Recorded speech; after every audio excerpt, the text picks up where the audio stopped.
Começa agora o programa Conexão Pastoral Universitária, aqui na Rádio Web UFN. Olá, ouvintes da Rádio Web UFN. Está no ar o programa Conexão Pastoral Universitária. O programa tem uma edição inédita todas as terças-feiras, às 18 horas. As reprises do programa ocorrem às quintas-feiras, às 7h30 da manhã e aos sábados, às 18 horas. Sejam todos bem-vindos a essa 14ª edição do nosso amado programa Pastoral Universitária. E estamos no mês de dezembro, e por isso o Natal se aproxima. Nas últimas edições, conversávamos sobre o Advento, o significado do Natal. Hoje recebemos no nosso programa os acadêmicos Léo Couto, da Filosofia, e a Verônica Aita, da Medicina. Léo e Verônica, sejam muito bem-vindos ao nosso programa. Boa tarde. Boa tarde, eu agradeço desejar convite, né? Não me sinto mais preparado para estar aqui, mas é uma conversa. E desejar, já deixo a minha admiração pelo trabalho de vocês, que eu acompanho e acho muito gratificante. Muito obrigado. É uma alegria tê-los aqui conosco, nesse momento de partilha. E vamos então conhecer os nossos entrevistados, o Leonardo e a Verônica. Que bom que vocês estão aqui, que aceitaram o nosso convite. Muito obrigada. Queremos que vocês se apresentem. O que vocês estudam, onde moram, nasceram aqui em Santa Maria? Quem gostaria de começar? Minhas damas. Verônica, então. Então, eu tenho 19 anos, eu estudo medicina, estou no 5º semestre, agora é 6º, né? Graças a Deus. Quase na metade já? Quase metade. E eu sou daqui, nasci aqui, moro no bairro Fátima, ali perto da Floricultura Natura. E é isso, eu acho. Então, meu nome é Leonardo, eu estudo filosofia no 2º semestre, iniciando esse ano. Colegas de curso? Colegas aí do Frei Rodrigo. E estamos aí para partilhar um pouco da minha visão. Nasceu aqui em Santa Maria? Nasci em Santa Maria, sempre vivi aqui sou natural daqui, então. Nos bastidores nós estávamos conversando um pouco com a Verônica, apaixonada pela medicina, e o Leonardo também parece que está gostando, né, Léo? Sim, foi algo que eu sempre gostei, a filosofia, só que eu pensei que nunca poderia ser algo como uma profissão, né? Sempre é visto como um hobby ou algo assim, que não vai dar dinheiro. Então, mas quando chegou no fim do ensino médio, eu vi, não, é isso que eu vou tentar, e me encaixei, me achei. É importante fazer o que a gente gosta, né? Com certeza. Verdade. Se sentir realizado naquilo que está fazendo. Vocês têm alguma prática religiosa, assim, de fé, experiência de fé? Bom, a minha família é católica, eu sou católica e, como vocês sabem, é muito forte, né, na minha vida. Para mim a fé é essencial, assim, eu procuro manter em todos os meus ambientes, assim, todos os setores da minha vida. Então, não é sempre que a gente consegue ir à missa, né? Mas a gente procura sempre aos domingos ir na paróquia de Fátima, ali, que é perto da nossa casa. E em casa mesmo a gente tem o hábito, né? De rezar juntos. Agora no Advento também, preparação do Natal, acaba fortalecendo, né? E graças à pastoral também eu consigo manter um pouquinho da minha fé aqui na universidade, né? Então sempre que dá eu venho na missa quando tem aqui, dou uma passadinha na capela também, então é isso, assim, tentar manter no dia a dia, né? E tu, Léo, como que é essa vivência? Eu, por tradição, assim, familiar, venho de uma cultura católica também, mas aquela coisa de católico não praticante, né? Só conhecimento.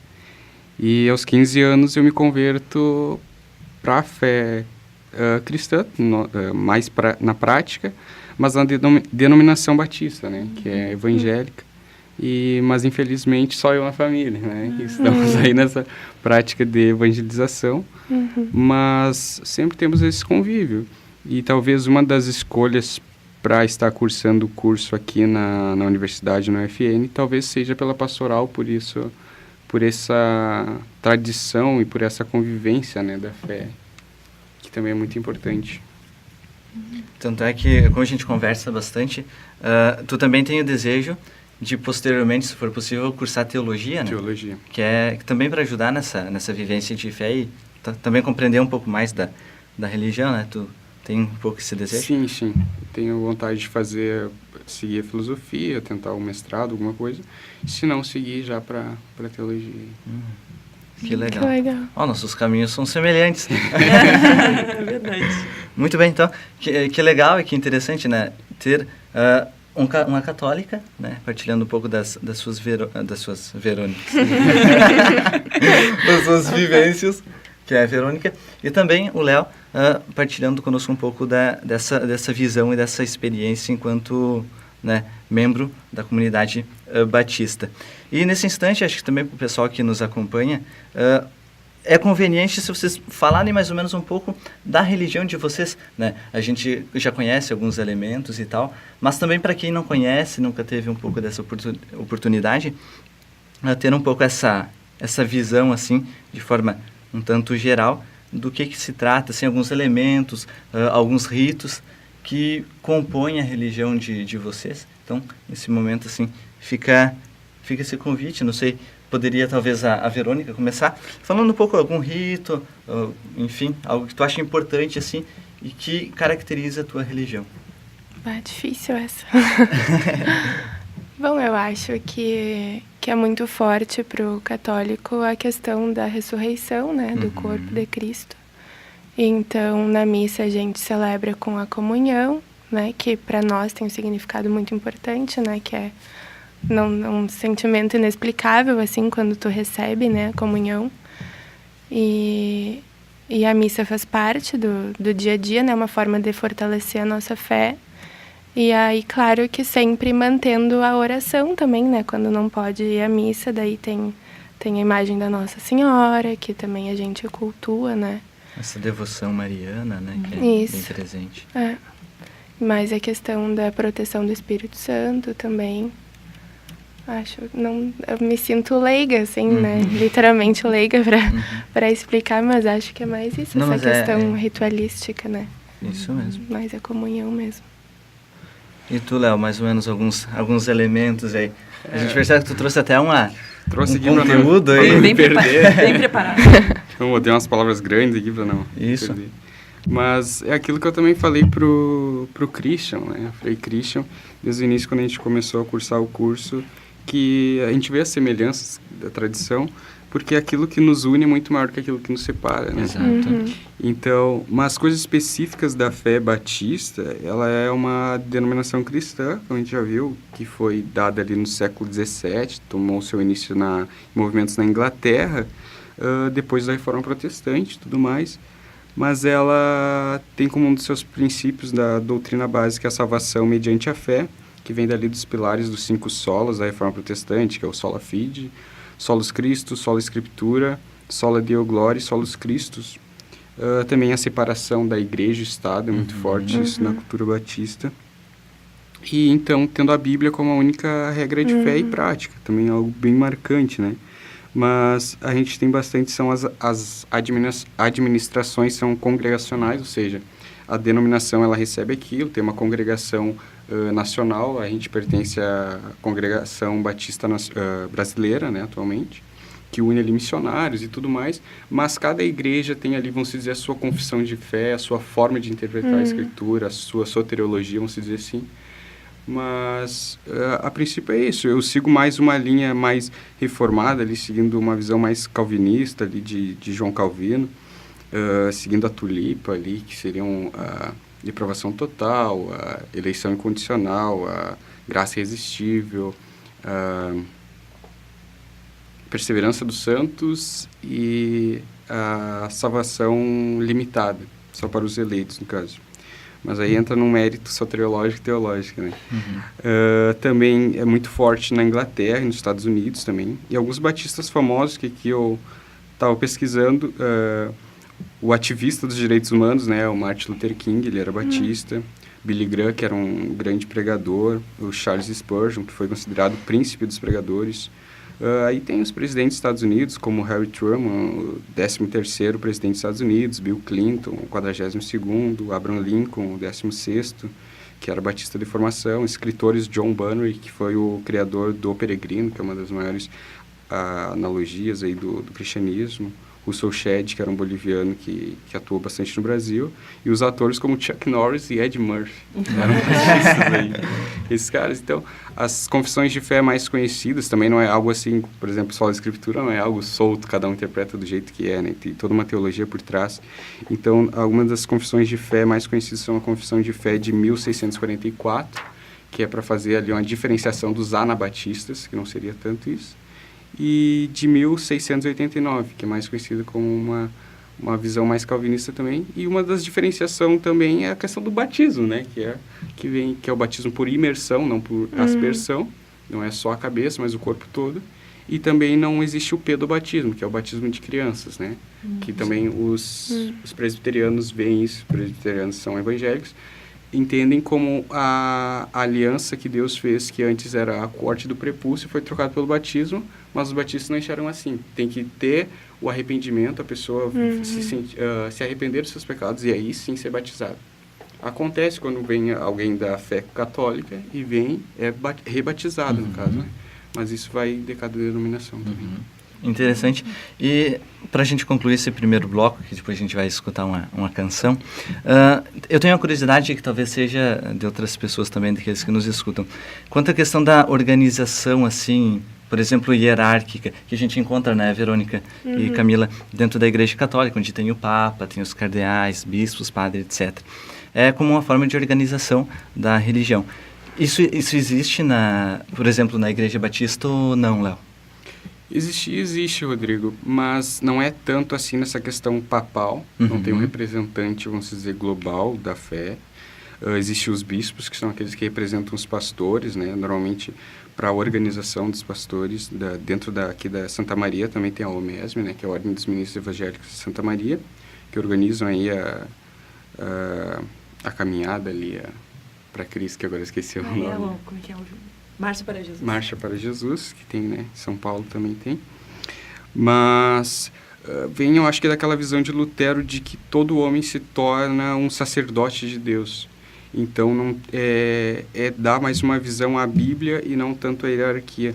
Mas tem sim, tem os obreiros dentro da igreja, tem o pastor, tem os grupos de células, bastante tem nos batistas, que são os cultos domésticos ali, onde se organizam pessoas, que não é tanto uma pregação expositiva, mas uma conversa, um convívio, uma leitura ali, um louvor. Mas tem essa organização sim, e são bem respeitados esses homens. Perfeito, então. Então a gente conclui esse primeiro bloco com a canção.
Estamos de volta agora para esse segundo bloco, após esse momento de grandes aprendizagens, né, com a Verônica e com o Leonardo, nossos convidados especiais. Estamos, assim, nos aproximando, né, já estamos no mês de dezembro, daqui a pouquinho é Natal, e nós gostaríamos, assim, que vocês partilhassem, assim, como é que vocês sentem o Natal, esse momento, se é um momento especial, como é que vocês vivem na família, algumas memórias da infância, assim, que vocês pudessem contar para nós e para os nossos ouvintes. Bom, então, o Natal, particularmente para minha família, mas eu sei que na nossa vivência católica também tem esse sentido, né, muito especial, mas para minha família é muito forte desde que eu era pequena, que é um momento de união da família, que é a gente comemora, né, com muita alegria, muita fé também as outras datas, como a Páscoa, a Corpus Christi, enfim. Mas o Natal é muito importante porque é realmente o único dia que a gente consegue reunir toda a família mesmo. Então, e também tem toda a questão desse final de ano, né? A gente tem na nossa crença o Advento, né? Que é a preparação para o nascimento de Cristo. Então, a gente se prepara desde o começo do mês, né? Refletindo sobre como foi o nosso ano, né? As coisas que a gente pode agradecer, não só materiais e também não só coisas boas, né, mas também a gente agradece pelos desafios que a gente passou, pelo que a gente cresceu, né, como que foi a nossa vivência em família, então a gente faz uma revisão, assim, isso não tem momentos específicos que a gente marca para conversar sobre isso, mas não só também na minha casa com os meus pais, mas também no churrasco de domingo com o vô e com a avó, a gente tem o hábito de ir conversando sobre isso, né? Então, é um tempo mesmo de preparação para esse dia tão especial que é o nascimento de Cristo. Então, a gente vai desde o início agradecendo, né, e orando e preparando a casa. Então, até estava comentando com a Camila antes que há uns 5 anos a gente tem a bênção, depois que a gente se mudou e tem um espaço maior, a gente recebe toda a família lá na minha casa. Então, vem os avós dos dois lados, todos os primos, todos os tios, e a gente se sente lisonjeado, né, por poder ter um momento tão bonito assim na nossa casa. Então, a gente arruma, né, faz a decoração, enfim. E aí, o momento de montar a árvore de Natal com um presépio, né, que não pode faltar, que é o momento mais especial, na verdade, colocar o presépio, tem que ser com toda a família junto. Então, meu pai, minha mãe e meu irmão. Então, a gente sabe que no dia que a gente combina montar a árvore, é um compromisso, ninguém pode faltar. Então, a gente está ali, é um momento muito bonito, né, a gente, né, vai pegando tudo, então, e tem enfeites, assim, que é desde que eu era pequena, desde quando meus pais casaram, então vem toda essa lembrança, né, da infância também, e aí a gente faz uma oração, agradece mesmo, né, por estar ali reunidos, e pede para que seja um final de ano tão bom quanto todo que já se passou, né. E aí, na ceia de Natal também, vem toda a família, cada um traz o seu prato, né, também, justo por essa questão de estar todo mundo junto mesmo, né. E da partilha, né? Exato, que para nós é o mais importante, assim. Então, vem a avó com o seu prato especial, a outra avó, né. Então, é muito importante, assim. A gente procura ir nas missas do Advento também. E agora, esse ano, teve depois até, acho que quando der outro tempinho eu vou falar, esse ano está sendo diferente para nós porque uma das minhas tias não vai poder vir. E justo nesse ano surgiu a oportunidade entre os amigos dos meus pais, que são como se fossem tios, assim, né, uma segunda família, eles organizaram uma novena no Advento. Então, a gente está se reunindo, todas as famílias de todos os amigos, são 4 casais de amigos. Toda semana a gente faz um encontro para rezar a novena. Então, está sendo bem importante, assim, bem especial a gente ter essa comunhão, essa partilha com outras famílias, né? E daí a gente vê que realmente é um momento mágico para todos, né? Que tem essa crença, assim. É verdade. E antes nós estávamos até conversando, né, Ver, que o Natal sempre foi um momento especial para a família, mas com o teu nascimento foi mais, né? Sim. Gostaria que tu contasse esse fato também. Isso eu tava pensando até agora, no que conversando com a mãe, né? E ela que me lembrou até, porque eu nem tinha me dado conta, né? Faz tanto tempo. Mas eu nasci no dia 20 de dezembro, e aí tive uns probleminhas da hipoglicemia, precisei ficar na CTI. E fui a primeira filha, a primeira neta, a primeira sobrinha, a primeira tudo, né? Então, acho que o pessoal ficou meio assustado, assim. E, coincidentemente ou não, eu saí da CTI dia 24, na véspera de Natal. E aí a mãe me lembrou até que, desde então, é uma data ainda mais especial, né? Porque daí os vós dos dois lados querem passar sempre junto. Então, tem essa história, assim, também. Outra coisa bem marcante para mim é que desde que eu me conheço por gente, a gente tem a tradição pela parte da família da minha mãe fazer o amigo secreto. Então, para mim, isso é uma coisa que eu quero levar para sempre, assim, para quando eu tiver a minha família, porque para nós é uma forma de afastar essa coisa que tem, infelizmente, hoje em dia do Natal com as coisas materiais, né? Que eu acho que tem perdido um pouco o sentido, né? A gente vê tanta propaganda, tanta coisa, e é uma forma da gente fazer com que o Natal tenha o propósito que tem para nós, né? Que é o nascimento de Jesus. Então, a gente sempre faz um amigo secreto de um valor, né? Acessível. Simples, e é o que a gente se presenteia. Então, é um momento, justamente por a gente... Tem tios que moram em Porto Alegre, tios que moram bem longe, e a gente achou uma forma de fazer com que todo mundo se sorteie ainda. E isso, assim, eu lembro que o meu avô me tirou no Amigo Secreto quando eu tinha uns 4 anos e me deu uma cadeirinha para tomar mate com ele. É uma lembrança muito boa, assim, que eu tenho, então, para ver que faz bastante tempo que a gente faz isso. E hoje em dia é muito importante, assim, porque é uma forma também a gente faz a troca, né, do amigo secreto, cada um fala quem tirou e tal, e é uma forma da gente demonstrar o nosso carinho pelas pessoas mais importantes, né, que às vezes estão sempre ali e a gente não tem oportunidade de falar. Então, eu já tirei a minha mãe, o meu pai já tirou o meu irmão, e são momentos que a gente nunca esquece, assim. Inclusive, quando meu pai tirou meu irmão, a gente ganhou o nosso cachorro, o Apolo, que foi muito legal, assim, né?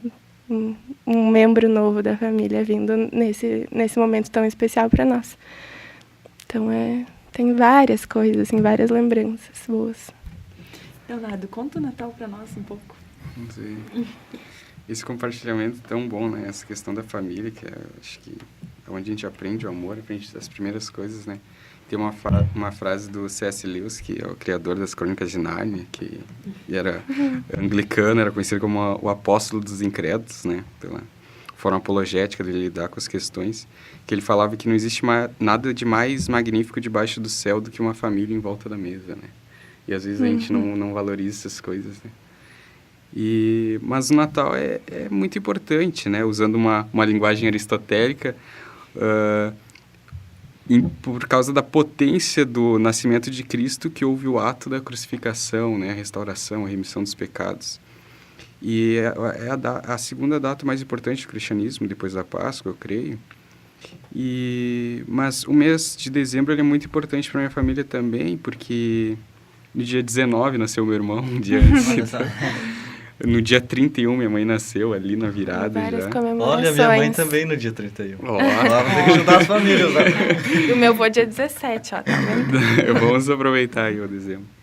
E também fui batizado no dia 31 também de dezembro, assim, na virada. E dentro da nossa denominação, a gente tem o costume, né, dentro da igreja local, de fazer esse batismo, né, que tem um curso preparatório, de introdução, explicando o que é a doutrina da Trindade, o que são os batismos e tudo mais. E aí, após esse curso preparatório ao batismo no dia 31 de dezembro, né, que a gente celebra com a mesa e tudo mais. Mas claro que o Natal também é uma celebração importantíssima, né? E esse nascimento de Cristo, Salvador, né? Então, mas às vezes, por causa da mídia ou coisas assim, a gente acaba desviando, né, para algum material. Mas então que a gente pudesse aproveitar cada vez mais essa data, que é uma das únicas que ainda restam, né? Que às vezes tentam acabar tanto com a fé em tantos locais, dizendo que o país é laico. Não, mas é por isso que é laico que a gente pode expressar nossa fé e aproveitar até para a questão de evangelização, porque a gente tem dificuldade de falar com um parente, alguma coisa sobre a fé. E esse é um momento para aproveitar e um momento para se dedicar à caridade, né? Que é o grande especial ali, tanto com São Nicolau, que é o grande Papai Noel, com também São Martim, que é o que foi trocado, vamos dizer assim, na Alemanha, mas que também tem a mesma ideia da caridade. E o próprio Papai Noel é o próprio Cristo também, né? Por nascer ali na manjedoura. Então, tudo repercute aí para o nascimento, para um estar humilde, estar em família, né? Que é o que realmente vale. Perfeito. Então, concluindo o nosso programa, a gente gostaria que você deixasse uma mensagem assim, bem breve, bem simples, mas que para vocês é importante, que motiva, também que possa auxiliar aqueles que nos acompanham. Agora, o Léo falou sobre a caridade, eu lembrei também, né, que lá em casa é um momento que a gente aproveita até a troca de estações, então a gente separa o que a gente não está mais precisando e tenta fazer o bem também para quem está precisando, né? Que é claro, a gente procura fazer isso o ano inteiro, mas agora, final de ano, né, no advento, é um sentimento que se fortifica. Então, também, né, lembrando do nascimento do menino Jesus, agora, quando o Rodrigo falou do Papa Francisco no começo do programa, eu lembrei da frase que ele falou, que é uma das mais marcantes dele, né? Não trago ouro nem prata, mas trago comigo o que é mais valioso, Jesus Cristo. Então, eu acho que, para mim, é o que mais marca o Natal, assim, né? Que a gente tente cada vez mais, não só no final do ano, mas o ano inteiro, né? Assim, se preparando para o ano novo que chega, a gente ficar um pouquinho mais parecido com Jesus, né? Nas nossas atitudes, né? No nosso modo de pensar, no nosso modo de amar o próximo, valorizar a família, né? Valorizar tudo que a gente consegue, assim, tudo que a gente tem. Então, acho que é isso. Até não sei se tem tempo para eu falar, mas eu lembrei de uma história de uma pessoa que é muito importante para mim, minha afilhada, que mora longe. Posso falar? Pode. Então tá. Vou contar, tentar ser breve, assim. A Elisa tem 4 anos, ela mora longe daqui, fora do país. E é o primeiro, para ela é muito importante o Natal também, porque ela nasceu dia 27 e ele sempre vem para cá nessa época, né? Nesses 3 anos. Então, a presença deles é indispensável, assim. Esse ano, infelizmente, eles não vão conseguir vir, porque a Elisa está começando no colégio lá. E as férias é diferente, né? Então, eles têm menos tempo lá. E aí, a minha tia estava conversando comigo esses dias no vídeo lá do Whats e falou, tu não vai acreditar o que... A Elisa é uma criança muito especial, assim. Ela tá sempre pensando nos outros e sempre larga alguma. E aí estava falando, mãe, assim, eu estava preocupada, pensando, o Papai Noel sempre passa lá na Tite, né? Que é como ela chama a minha mãe. Sempre passa lá na Tite, porque meu avô se veste de Papai Noel todos os anos. E aí, será que ele vai passar lá esse ano antes, lá ou aqui, né? Será que ele vai conseguir passar em todos os lugares? E aí, a minha tia achou que ela estava preocupada se o Papai Noel ia visitar eles, né? Tão longe. Falou, não, Elise, o Papai Noel passa por todas as crianças, não se preocupa, ele não vai nos esquecer. Né? A gente vai estar longe deles esse ano, mas o Papai Noel vai vir igual e tal. Ela, não, mãe, tu não entendeu, não é isso que eu tô preocupada. Eu sei que o Papai Noel vai vir. Mas, assim, eu queria saber se ele vai passar antes lá ou aqui mesmo. Porque, assim, eu sei que não cabe toda a nossa família no trenó do Papai Noel. Mas será que não dava para pelo menos ele pegar o Francisco, que é o outro primo pequenininho, e trazer o Francisco para ficar aqui um pouquinho com a gente? Porque daí o Francisco representa toda a família. E aí depois o Papai Noel leva o Francisco de carona de volta. Então eu achei isso com significado para nós, assim, muito legal, porque realmente a gente vê que a gente está passando para as crianças da nossa família o verdadeiro sentido do Natal, né? Que para ela, ela não estava nem aí para o presente que vai vir ou não. Ela queria que a gente estivesse reunido de novo, né? Então, de alguma forma, a gente vai fazer o amigo secreto, mesmo assim, com eles longe. E assim a gente mantém, né, as nossas tradições. Mas eu acho que o mais importante do Natal é isso, é o amor, né? Obrigada, Vera. Vamos lá.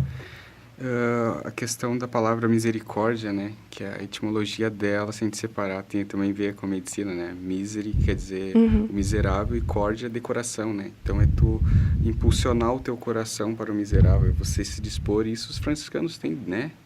É a base dos franciscanos. Quero deixar a passagem de Isaías 58, do 6 ao 10, para deixar uma palavra assim de um cara grande, não eu, né? Então vamos lá, quem não conseguiu ouvir, fica aí Isaías 58, 6 ao 10.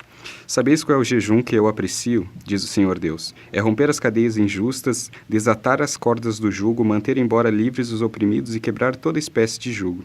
É repartir seu alimento com esfaimado, dar abrigo aos infelizes sem asilo, vestir os maltrapilhos em lugar de desviar-se de seu semelhante. Então tua luz surgirá como a aurora e tuas feridas não tardarão a cicatrizar-se. Tua justiça caminhará diante de ti e a glória do Senhor seguirá na tua retaguarda. Então as tuas invocações o Senhor responderá, e a teus gritos dirá, eis-me aqui. Se expulsares de tua casa toda a opressão, os gestos malévolos e as más conversões. Se deres do teu pão ao faminto, se alimentares os pobres, tua luz levantar-se-á na escuridão e tua noite resplandecerá como o dia pleno. Então, que a gente possa se voltar para essa mensagem, né, de misericórdia com o próximo, não somente com a nossa família, mas com os outros, nossa volta, assim, né? Madre Teresa de Calcutá tinha essa frase que amar aqueles que estão lá na África sofrendo, em outros lugares é fácil.